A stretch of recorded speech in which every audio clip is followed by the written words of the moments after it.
benn aviculteur dootul am problème mais monsieur le ministre l'aliment coûte excessivement cher monsieur le ministre poussin dafa li muy jar bari na monsieur le ministre li fiy dugg ci importation frauduleuse ci poulet yi bari na ba tax na ñu lay ñaan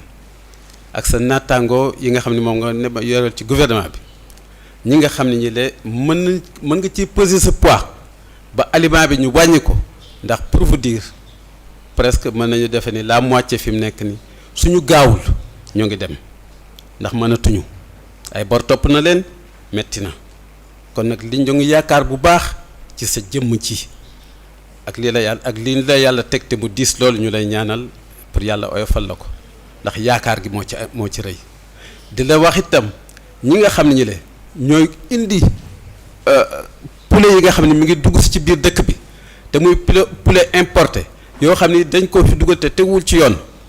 ak yeneen service yi nga xam ni ñoo ko war a contrôler nga foofu itam nga dem ak sa poids fexe ba loolu yëpp ñu mën ko éradiquer ci seen biir Sénégal yaakaar googu monsieur le ministre ñun ñi fi toog yëpp am nañ ko ci yow te yàlla bu yaakaar tas maa ngi lay gërëm di la sant ci déplacement bi ko def yaag say collaborateurs yi nga xam ni yéen ñëpp yéen a ànd tey ñëw fekk si ñu fii dans la région de Thiès merci beaucoup monsieur le ministre.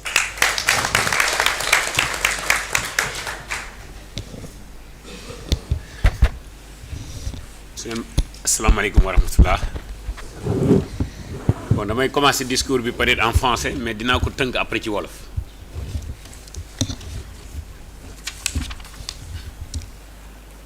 Madame la secrétaire générale de la Chambre de commerce de Thiès, Madame la représentante de la DER, Monsieur Fallou Samb, président de AVIS, Idrissa Kama et les membres du groupe de réflexion, Monsieur Michel Gagadi, consultant, Socopral, la société coopérative des agriculteurs de la région de Louga. Je dirais même de Thiès, de Louga, hein? De Louga. Les représentants des centres régions, coopératives And Suqali élevage, mesdames et messieurs, à vos rangs et statuts, chers invités.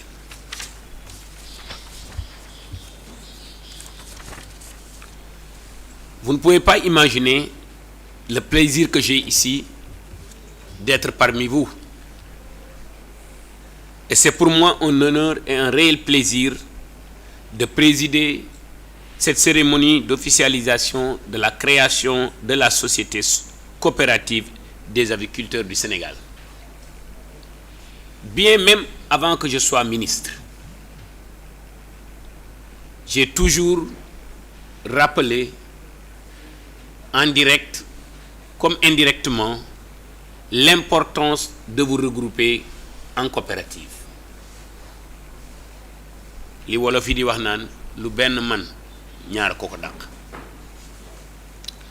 Cette belle initiative entre en droite ligne des objectifs du nouveau gouvernement, conscient des enjeux du secteur agricole, a créé au sein de mon département en avril 2024 un secrétariat d'État chargé des coopératives. Au nom de son Excellence le Président de la République, au nom du Premier ministre, au nom de tout le gouvernement, M. Fallou Samb, permettez-moi de vous féliciter, vous et vos membres, d'avoir pris l'initiative de vous regrouper en coopérative. Les enjeux qui nous réunissent aujourd'hui sont d'une importance capitale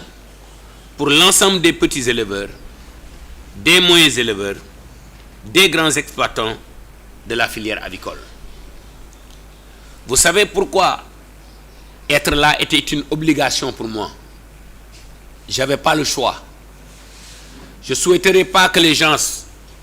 parce que, vu mon activité personnelle, que les gens disent que le ministre est là seulement pour les grands éleveurs.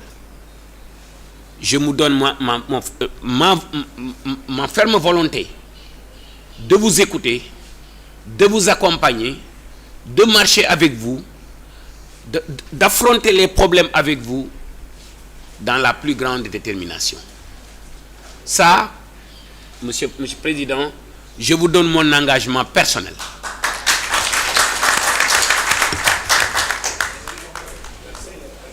Nous comprenons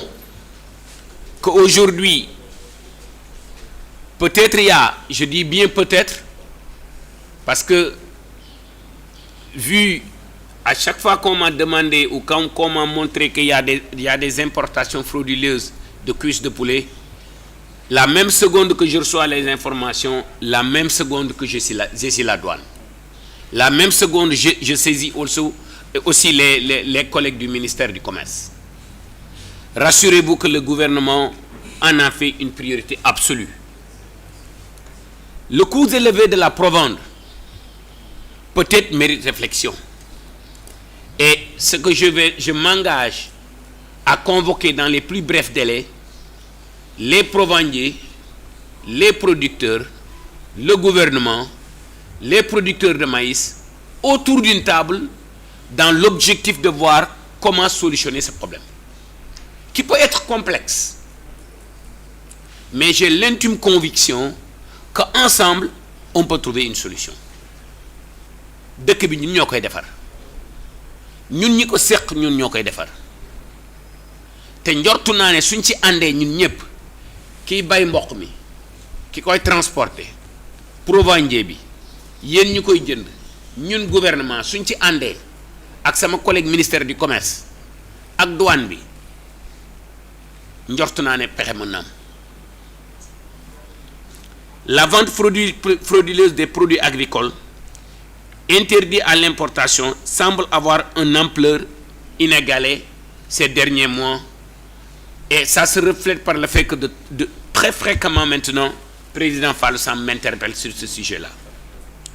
La mévente cyclique des produits avicoles ainsi que les flambées épisodiques sont aussi documentées. Vous savez, li wolof yi naan dëgg rek mooy mujj. C'est vrai peut-être, et je dis bien peut-être, que le prix des aliments est relativement élevé. Mais je crois que aussi les petits aviculteurs doivent peut-être revoir leur système de production, doivent revoir leurs normes de biosécurité. Tout ça peut impacter les taux de ponte pour ceux qui font des pondeuses et l'indice de consommation pour ceux qui font des poulets de chair. Raison pour laquelle vous regroupez en coopérative et se rapprocher auprès du complexe avicole de Mbao. Et au passage, je remercie Dr Diouf de par sa présence. Vu son calendrier chargé, il a tenu à être là. Et docteur, je vous remercie pour votre présence. L'organisation et la formation des petits éleveurs. Vous ne pouvez pas comprendre combien ça me réjouit de voir que cette assemblée générale est organisée au sein de la Chambre de commerce. Et au passage, je remercie les dirigeants de la Chambre de commerce parce que c'est extrêmement important que chaque éleveur se formalise. Et, Président Fallou, si vous me permettez de répéter l'importance de la formalisation. Xam nga nit koo xamul mënoo koo lebal nit koo xamul loo ko bëgg dimbale mënoo koo lebal te dama leen a bëgg a wax lenn xam nga banque ak institut ak microfinance lu la état bi bëgg dimbale su indee sa dossier sa banque ba xam nga lan lay njëkk a xool rétroviseur bi lay njëkk a xool mooy day xool ñetti at yi passé loo def xam nga ni yéen ñi tax su ngeen di lebal nit di ngeen xool est-ce que nit ki mën naa fay wala mënta fay ak loo ko bëgg dimbale na donc yéen li ma leen di sant li ma leen di digal mooy formaliser wu leen te yàlla def na ba nga xam ne su ngeen ñëwee chambre de commerce su ngeen nekkee coopérative mën nañ leen a jàppale ba nga xam ne même yéen comptabilité bi du ngeen ko def da ngay jël facture yi rek di ko boole ci ab classeur semaine bu nekk nga jël facture yi yóbbu sa comptable moom xam na na mu koy defee donc maa ngi leen di conseiller ngeen formaliser wu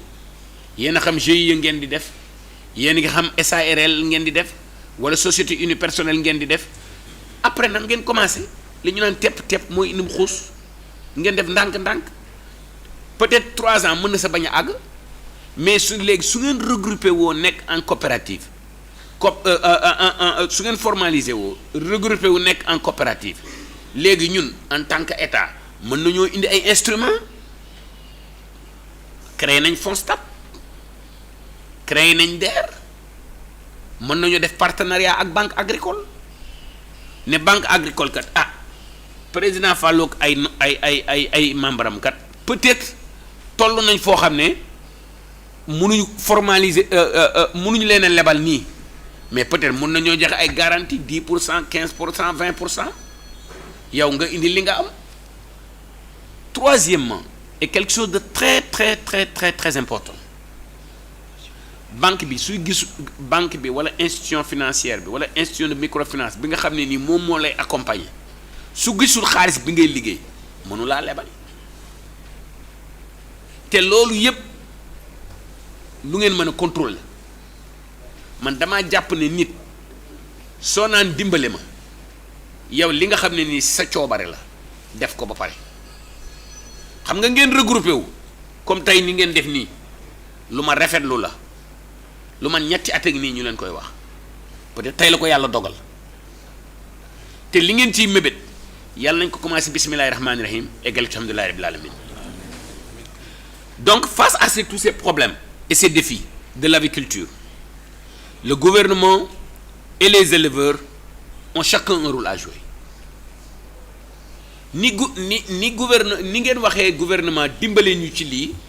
loolu ngeen yéen tamit noonu ngeen war a amee benn rôle bu ngeen di jouer dans ce partenariat là parce que man damaa gëm ne yéen peut-être yéen secteur privé bi ñun ñooy gouvernement bi ensemble ñun ñooy defar dëkk bi donc partant de là et d'ores et déjà mon département et tout mon service ministériel s'engage à poursuivre le travail entamé par les fournisseurs pour une réduction significative des coûts de provente foofu tamit ngeen baal ma baamtu dara xam nga yéen ñi ñëpp et que wax yàgg naa ko wax président Fallou imaginez ngeen amoon rek benn plateforme informatique boo xam ne nii chaque lundi wala chaque dimanche képp ku bëgg a commander aliment da ngay ñëw rek envoyer benn email Fallou ne ko man kat bëgg naa commander 500 kilos kii ne 600 kilos kenn 700 kilos su ngeen ko boolee ba mu mat 100 tonnes est-ce que prix bi ñu leen di jaayee 100 tonnes bokk naag prix bi ñu leen di jaayee 500 kilos xam nga donc foofu yéen a ngi néewal seen bopp doole donc seen coopérative bi bu leen xeeb njariñ bi mu leen mën a amal te même au-delà de ngeen agréger seen commande aliments yi ngeen agréger seen commande poussin yi su ngeen demee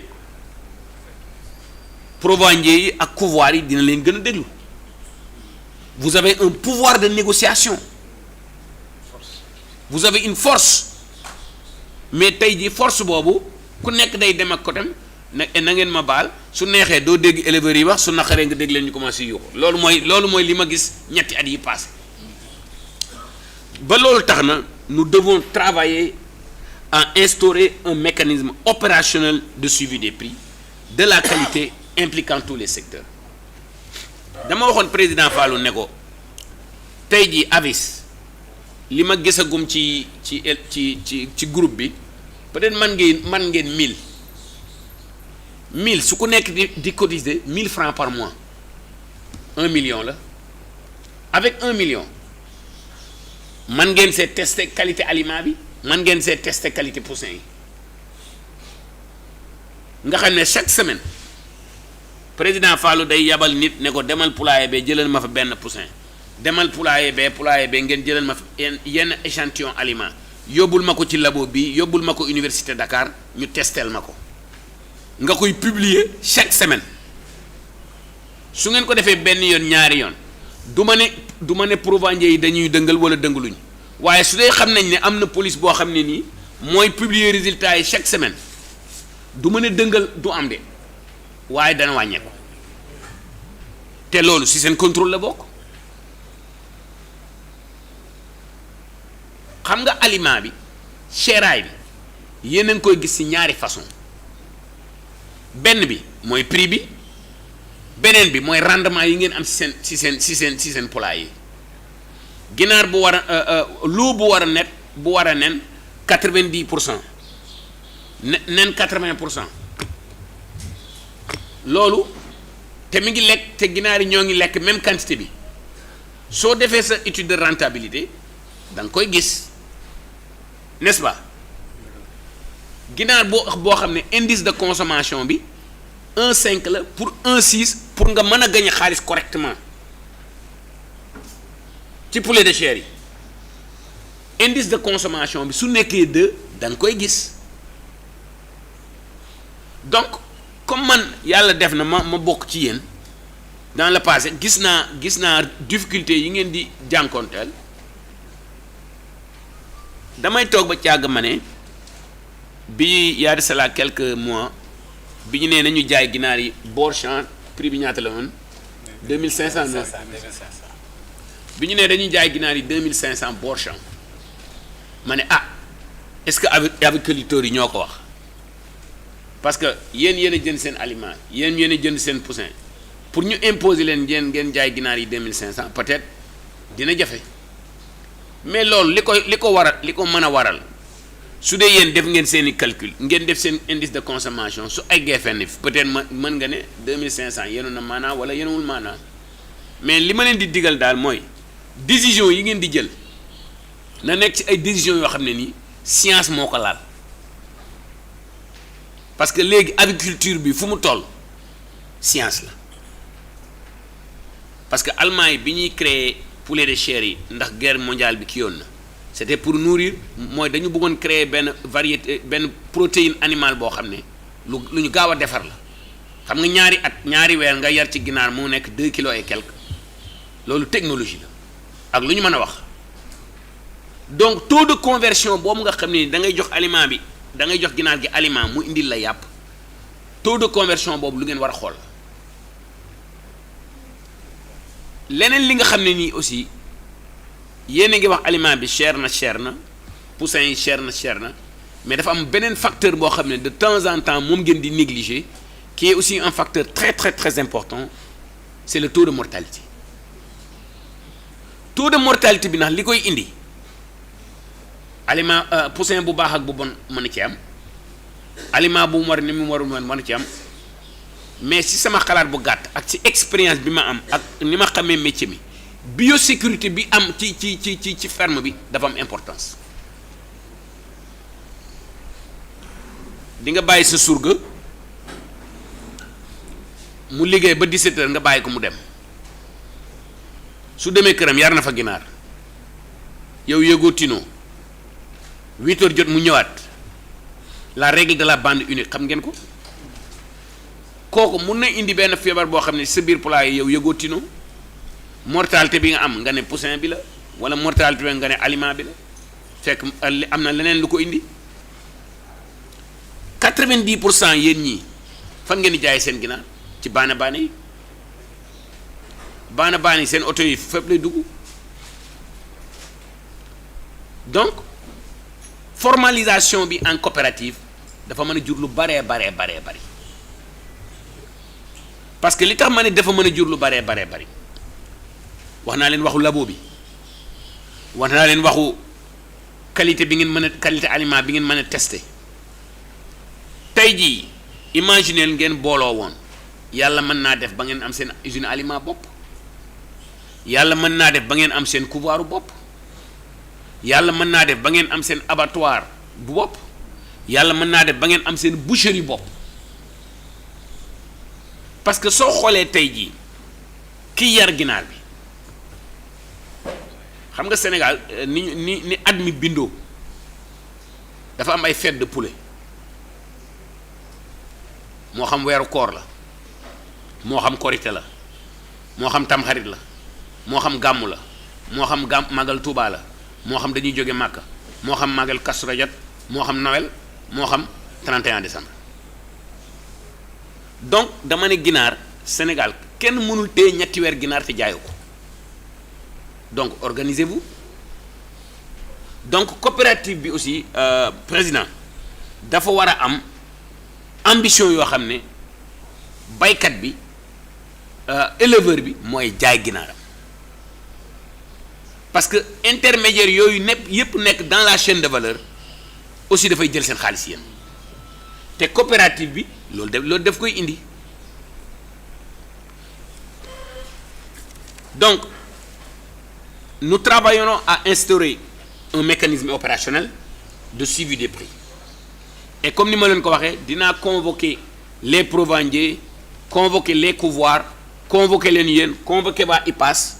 et que li yokk xam nga li yokk tax ma ñëw fii tey parce que IPAS am na peut-être éleveurs yu mag am na éleveurs yu ndaw mais fii su ñu nee avis mooy les petits éleveurs donc suñu invité aussi ci réunion boobu waa IPAS ñëpp nekk autour d'une table rafetlu naa aussi vous me permettez aussi président de vous remercier parce que bi ma leen laajee ne leen envoyé leen ma les 10 points yi ngeen def jot naa ci te sama secrétaire général jox naa ko ñoo ngi ciy liggéey. Nous renforcerons aussi les services de l'État pour protéger l'intégrité de notre marché, de la santé de nos consommateurs en collaborant étroitement avec les autorités compétentes. Na ngeen ma baal xam nga soo gisee des fois il y a beaucoup de camions de fruits et légumes qui nous viennent des pays environnants. Nit ñi mën nañ laa déclarer fruits et légumes su ñu defee 50 wala 100 conteneurs fruits am leneen lu ñu ci def aujourd'hui pexe yi jafe na jafewaay boo xam ne nii peut-être doo mën a contrôler yëpp mais ce que je peux vous rassurer les services de la douane font un excellent travail parce que saa yow ma président Fallou woowee envoyé ma kii ñoom yebal nañ fay nit. Donc l'engagement de protéger le secteur avicole au sein du gouvernement n'est plus à démontrer. La future coopérative devra vous permettre de bénéficier de mesures concrètes telles que la mise en place de centrales d'achat d'aliments. Président, su ma doon yow urgence mooy ngeen créer une centrale d'achat. Parce que loolu ça dépend que de vous ngeen ne gox bii xam nga centrale d'achat bi su ngeen ko planifier ni ngeen ko war a planifier da ngeen di planifier sax seen mise en place yi wolof daf ne lu jafe am njëriñ jafe lu ko def rek am valeur. Imaginez tey jii dama leen di jox benn exemple dans la région de Thiès. Coopérative bi am 50 100 200 membres ngeen ne bu ñu dugalandoo suñu ginaar ñun ñëpp parce que suñu dugalandoo suñu ginaar ñun ñëpp dañuy génnandoo suñu ginaar ñun ñëpp est-ce que marché bi mën na ko absorber wala mënu ko absorber léegi ce travail de planification là coopérative bi da koy def su ko defee léegi président day toog moom bureau ne ferme sàngam app sàngam dina génne sàngam ginaar su ko defee yéen war ngeen mën a dem Auchan ngeen négocier ak Auchan ngeen ne Auchan kat ñun suñu coopérative bi jour bi dafay génne temps Auchan li mu lay njëkk a wax mooy nan ngay raaye say ginaar xam nga ndax formalisme dafa am lu mu laaj des fois damay romb ci marché yi ñuy exposer ginaar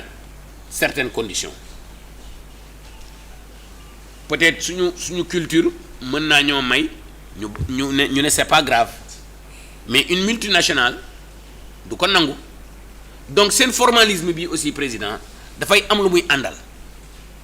mooy sur toute la chaîne de valeur nan ngay accompagner éleveurs yi mooy mboq mi ba ci ginaar gi ci kaw table bi cette chaîne de valeur là tant que contrôlé wuñu ko choc bu am ci système bi rek dafay affecté prix ginaar bi te malheureusement yéen a nekk maillon bi nga xam ne nii mooy ci chaîne bi mooy maillon bi gën a jël ëpp lu muy jël risque dama dajeeg benn waaye mu ne ma mi ngi def xaw ma ñaata milliards ci ginaar te yarul benn ginaar nan la koy defee day bàyyi ba gaa yi yar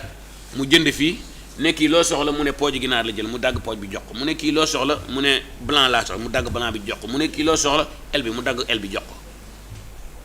mais bi ma demee fi muy liggéeyee bi ma gisee système bi muy liggéeyee dafa ne comme usine donc coopérative bi loolu yëpp mën na ko def xam nga peut-être soo amee benn capitalu 2 millions 3 millions peut-être mënoo am usine mais su ngeen nekkee 1000 personnes ku nekk joxe 500000 bari na bariwul mais su ngeen ñëwee ne ah monsieur le ministre ñun kat am nañ 500 millions wala am nañ 100 millions wala am nañ 50 millions dañoo soxla 50 millions léegi nag comme coopérative ngeen dinaa liggéey ak sama secrétaire général dinaa liggéey ak vice ministre ministre Alpha bi nga xam ne nii moom moo kii coopérative yi ne docteur Diop ñii accompagner ma leen ne FONSTAB jàppaleel ma ñii ne DER jàppaleel ma ñii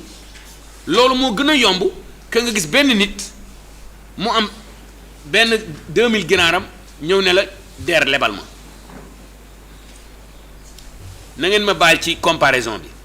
su ngeen gisee benn gaynde muy dàq ay kéwél yu bëri le plus souvent gaynde bi ban kéwél lay jàpp kéwél bi beru lay jàpp su ngeen gisee kéwél yi dañuy daw ba caag rek benn kéwél jàdd boobu lay dàq parce que soo nekkee yow kese da ngay néew doole soo nekkee yow kese da ngay vulnérable donc coopérative bi le fait ngeen ñëw ensemble non seulement daf leen di jox gëdd seen baat day gën a am poids seen contrepartie dañ leen di gën a respecter parce que maintenant da ngeen a am doole te jàppale ne leen ne doole boobu man mi di ministre bi ak sama secrétaire général suñ ko yokkul 2 fois duñ ko wàññi engagement boobu maa ngi koy jël seen kanam mais yéen tamit su ngeen bëggee ma nekk seen avocat bi ma war a doon li ngeen war a def seen côté da ngeen koy def mooy ngeen formaliser wu regrouper wu xam ne nag lu baax yombul du ma ne sax léegi toog muy dox jeex na mais fast track bi aussi du ma ne amul de waaye nga def tey suba mu dox njariñ boo gis da nga koy togg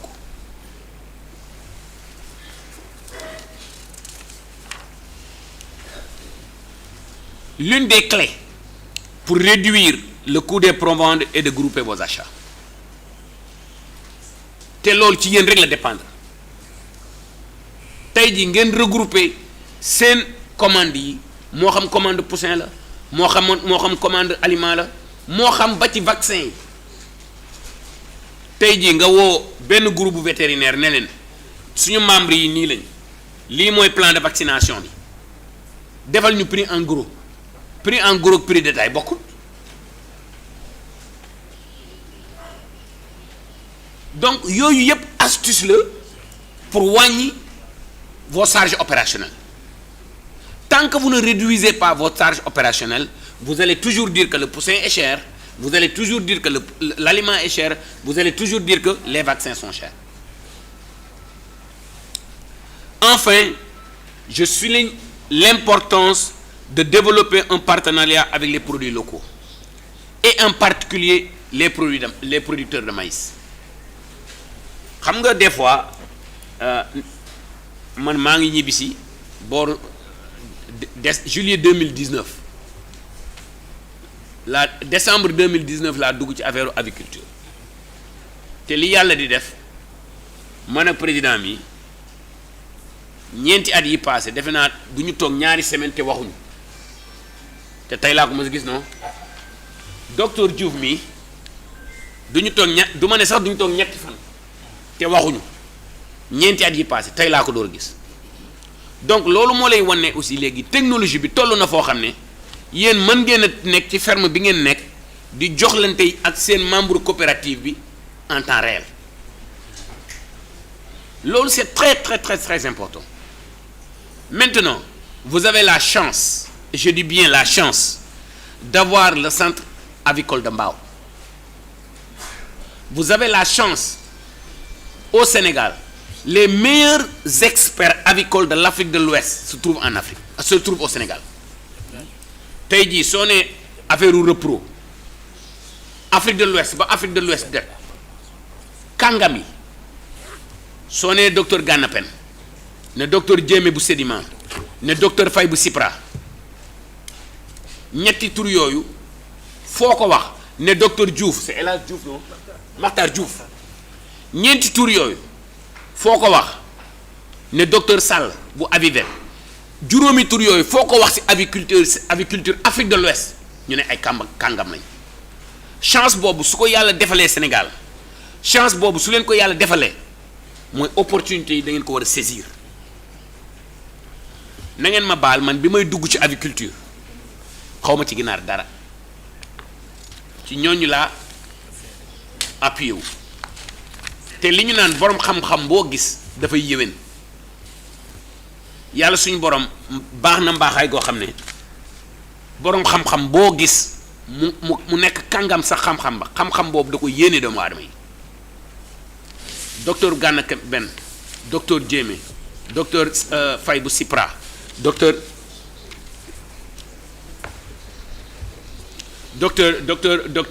Makhtar Diouf docteur Diouf bi nekk suñu ginnaaw ay kàngam lañ yoo xam ne dama bëgg yéen seen coopérative bi def leen directeur technique parce que suñu leen ne teg leen fii seen tànk ngeen teg fa seen tànk 90% du ngeen jub ba tax na il faudra aussi cibler travailler en collaboration avec les provendeurs xam nga provendier yi ak couvoir yi àla kulli àllin da ngeen di waxtaan parce que ñoo leen di jaay intrants yi ngeen di utiliser xam nga donc loolu foofu dama mer fay amu fa dama mer du mu ñëwati amu fa parce que comme ni ko sëñ Fallou mi waxee sëñ Fallou daf ne yàlla danoo nattoo aviculture bi c'est comme yàlla nattool leen ko ndax na ngeen ko d'accord donc je vous exhorte de vous rapprocher des producteurs de maïs et que au passage je me permets de féliciter Madame Nima Diakité. Il y a une femme qui s'active dans la filière maïs qui fait un travail extraordinaire. Donc président Fallou da ngay suñuy woote réunion boobu bi nga xam ne ni damay woo provendiers yi dinaa aussi inviter les producteurs de maïs xam nga des fois damay wax aussi ne yéen aviculteurs yi da ngeen di yore mbir mais du ngeen xam sax valeur bi ngeen yore ñaata ngeen di jaayee benn saagu fumé 1500 1200. ok yéen a ngi jaayee saagu fumé 200 1500. ok 1200 ok saagu engrais NPK ñaata lay jar ah te est-ce que dégg ngeen li ñu wax saagu engrais NPK nee na mi ngi jar 7000 8000 loolu ngeen wax n'est-ce pas 13000 saagu engrais NPK mi ngi jar 13000 fumier mi ngi jar. imaginez maintenant yéen seen poulailler yépp ñu boole woon ko tey ngeen na dem ba góorgóorlu bay produire des engrais NPK organominéral du ma leen wax lan mooy rentabilité bi mais su ngeen ko gëstoo di ngeen bàyyi ginaar dem def engrais organominéral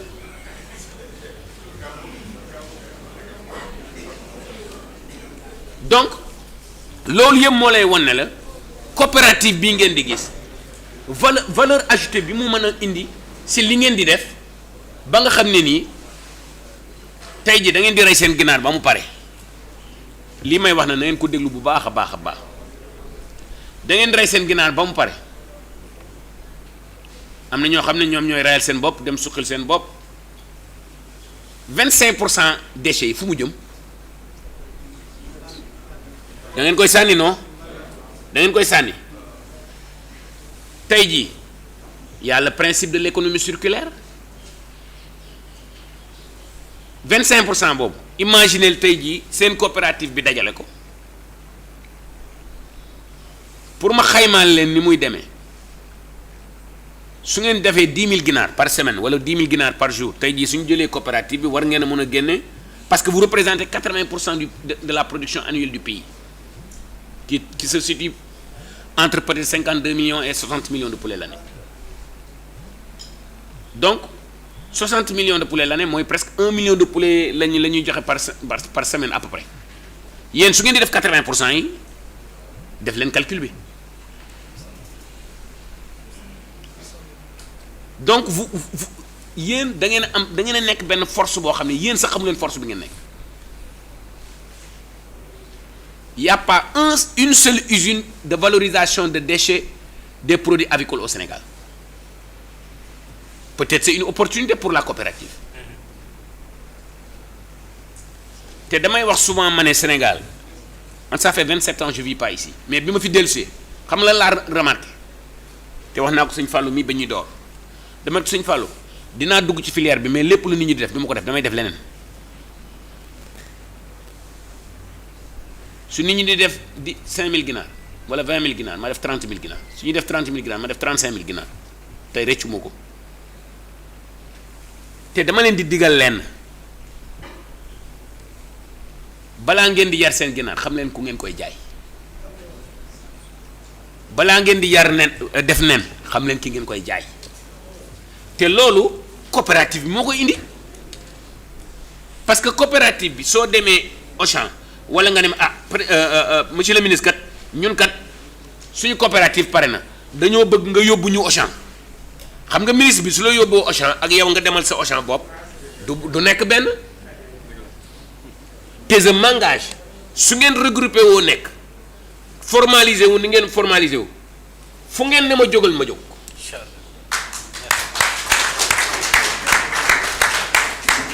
parce que gouvernement bi yéen la fi nekkal lii lay gouvernement nag xam nga lan lay njëkk a xool li may wax nag peut-être du leen neex parce que ñu bari bëgg ñu ko dégg mooy kii est-ce que formalisé wu na wala formalisé wul keroog damaa wax ay banquiers yu ma doon rencontré ma ne leen électricité bi cher na gasoil bi ngeen di def ci seen groupe électrogène yi cher na mais aviculture yàlla dimbale leen ba ngeen xam ne seen toit yëpp mën ngeen faa def solaire te aussi soo xoolee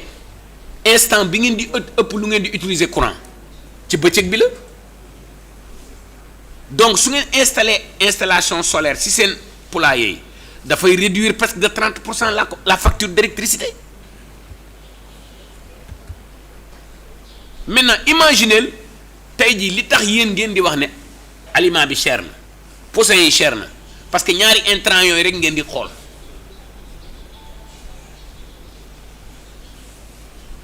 man ni may saytoo est-ce que bande bi dox na wala doxul toutes les charges d'exploitation dama koy xool yàlla def na et encore une fois de plus je remercie et je félicite docteur Diouf du complexe avicole de Mbao regardez aujourd'hui en 6 mois dañ lay former say ouvrier formation boo xam ne ni bu baax a baax la pour ñu mun a yar donc aussi seen employé yi na ngeen leen accompagner ci formation gouvernement bi aussi mun na ci jàpp parce que suñu devoir la ngeen ne ñu man kii am naa benn surga bi kii mënul lire kii mën na lire ñu defal leen ay programme d'alphabétisation loolu mun naa dem man ak sama collègue bi nga xam ne nii sama collègue ministre bi nga xam ne nii moo yore éducation mën naa dem 3FPT mën naa dem Mastercard Foundation mën naa ñëw ci complexe avicole ne téeméeri xale yi kat jàppale leen ñu former leen ci affaire biosécurité donc yooyu yëpp ay possibilités la yoo xam ne nii war nañ ko mën a def ensemble et que muy njariñu coopérative bi maintenant li may terminer chers éleveurs je vous exhorte fortement à vous regrouper au sein de la future coopérative de Socopabis. C'est ensemble et en consolidant et en multipliant les ressources de tous les petits exploitants que vous allez devenir une force. xam nga tey jii abattoir yi nekk ci Sénégal yëpp yu ci bari duñ liggéey guddi peut-être ay 3 heures du matin la ñuy démarrer wala 4 heures du matin ñu ci bari sax 5 heures du matin la ñuy démarrer dinañ jëli ginaar yi ci guddi gi mais 5 heures du matin la ñuy commencer su ma juumul amul benn abattoir bu ciy def ñaari shift soo demee Europe abattoir yi 24 heures sur 24 heures la ñuy fonctionner. Imaginez yéen yi tey ngeen organiser wu ba nekk benn say ensemble man ak président mën nañoo dem gis abattoir yi ne leen defal leen ñu ay batch yoo xam ne nii loolu ñoom ci seen jargon loolu ñu tuddee abattage à façon su ngeen defee abattage à façon ñu leen di rayal dans les normes pour ngeen mën a dugg Auchan dugg Carrefour dugg exclusif c'est pour man seen première test ndax yéen nekk ngeen ensemble ou pas te loolu ça ne dépend que de vous ngeen am la boutique des éleveurs boutique ci kaw tali bi luye ko ñaata lay jar même pas 500000 d'accord ngeen ak man su ngeen defee 1000 francs 1000 francs 1000 francs ku nekk 500000 bi luye na boutique bi d'accord ngeen ak man. beneen 500000 bi testé na aliment bi testé na vaccin yi testé na poussin yi te léegi mooy su ngeen amatee seen ginaar ba mu mat wala seen nen ba mu mat da ngeen koy jaar directement consommateur bi amul benn intermédiaire mu nekk ci diggante pexe yooyu yëpp si yéen c'est sur si seen contrôle la nekk te banque bi su ñëwee gis ne dans chacune des communes départementales 46 communes départementales yépp coopérative bi am na fa boutique yaa ngi nii kooku lebal ko day yomb donc seen coopérative bi monsieur le président c'est une excellente idée que nous engageons et que nous engageons à vous accompagner dans ça. li nga xam ne ni ndax moom laay tëjee waxtaan bi mooy na ngeen professionnaliser wu suñu bëggee tëj bi nga xam ne nii gouvernement bi tëj na ko frontières yi mu continuer parce que tant que ñun ñoo ngi parce que aujourd'hui la filière a montré qu'on peut nourrir les Sénégalais la filière a montré qu'on sait faire des poulets la filière a montré qu'on peut faire des œufs li nga xam ne nii nax mooy lu am gën a am importance mooy le respect de nos engagements su ngeen demee et que yàlla na ko yàlla mottali su ñu demee ba ne Auchan ñoo ngi ñëw coopérative bi daf lay jaay ginaar lii mooy prix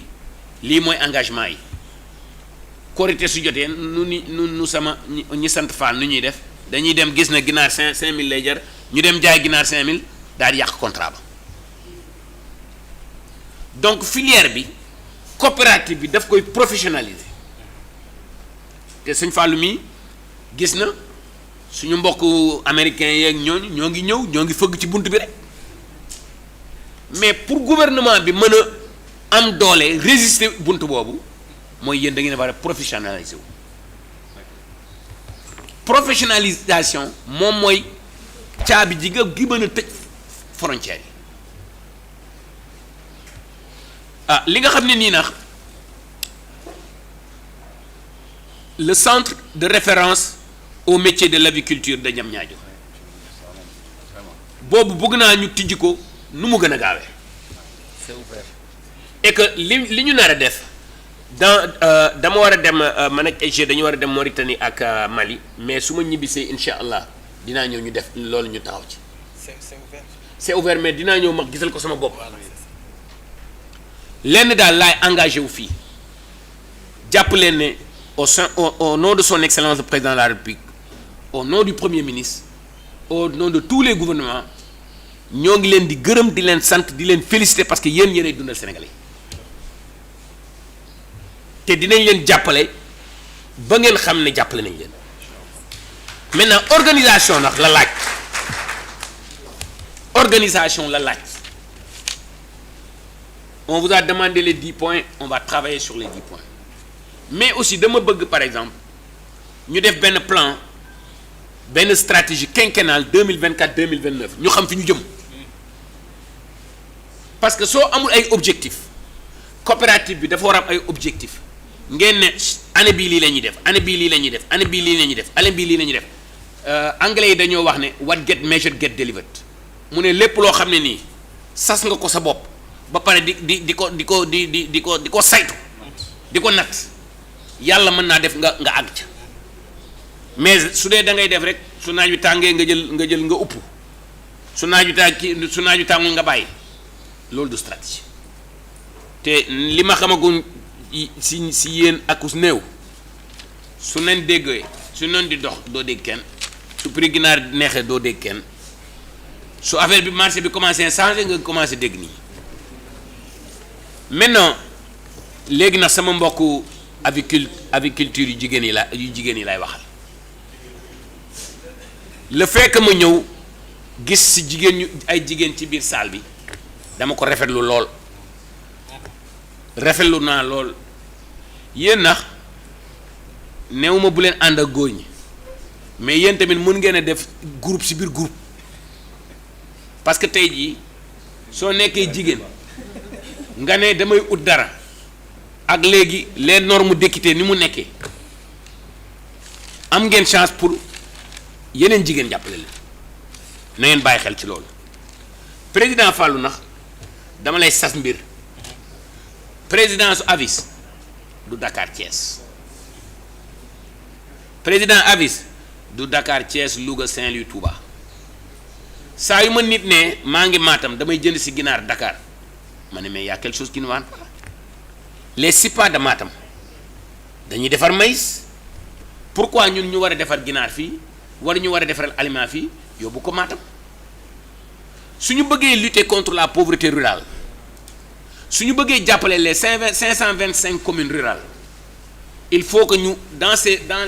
à l'intérieur du pays ñoom fa ay poulailler donc loolu yëpp ay idée la yoo xam ne yéen si seen assemblée générale yi kon ngeen ci saytu parce que des fois lan mooy indi problème yi ginaar bu ñu war a jaayee fii yóbbu ko Matam prix bi dafay cher